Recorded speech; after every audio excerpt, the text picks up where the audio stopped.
मैं डॉक्टर मनमथ घरोटे, मैं लोनावला से आया हूँ। मैं डायरेक्टर हूँ लोनावला योग इंस्टीट्यूट का। और ये इंस्टीट्यूट इंटरनेशनल इंस्टीट्यूट है जो बहुत ही इम्पोर्टेंट काम करता है। और वो काम है हमारा जो योग है, जिसको हम कहते हैं धरोहर है। तो वो कई प्रकार की हस्तलिखित पे काम करता है। और ये जो हस्तलिखित हैं, ये इसके द्वारा ही हमें पता चलता है कि एक्चुअली योग क्या है। अब यहाँ पर जो कॉन्फ्रेंस है, उसका जो शीर्षक है वो है हार्मोनाइजिंग मूवमेंट। ये जब हार्मोनाइजिंग की बात हम करते हैं तो सबसे पहले हमें ढूंढना पड़ेगा कि कौन ऐसा फैक्टर है जो हमें डिसहार्मोनाइज करता है, और वो फैक्टर है माइंड। और जब माइंड अगर डिसहार्मोनाइज करता है तो जो भी योगिक प्रैक्टिसेस हैं वो सभी माइंड के लिए हैं, ये समझना आवश्यक है।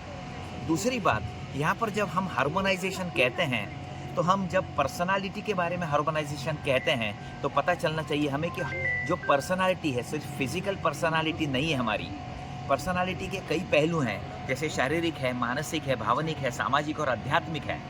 मैं ये नहीं कहता हूँ कि हमें शारीरिक सुदृढ़ता नहीं चाहिए, हमें चाहिए, लेकिन मानसिक स्थैर्य भी चाहिए, भावनिक संतुलन भी चाहिए, सामाजिक परिपक्वता भी चाहिए और आध्यात्मिक उन्नति भी चाहिए। तो ये जो इंटरनेशनल कॉन्फ्रेंस है, यहाँ पर अगर इस बात को सोचा जाए, और मैं उम्मीद करता हूँ कि इस बारे में कई बातें होंगी, लेकिन यहाँ पर एक नई कॉन्सेप्ट मैं कहूँगा, हमें सिर्फ होलिस्टिक नहीं चाहिए, हमें होलिस्टिक चाहिए, हमें टोटल हार्मोनाइजिंग चाहिए। मैं उम्मीद करता हूँ कि इस इंटरनेशनल कॉन्फ्रेंस में सभी स्पीकर्स इसी प्रकार से अपने विचार रखेंगे और यहाँ पर जितने भी पार्टिसिपेंट्स हैं उनको इसका फ़ायदा होगा। Thank you very much.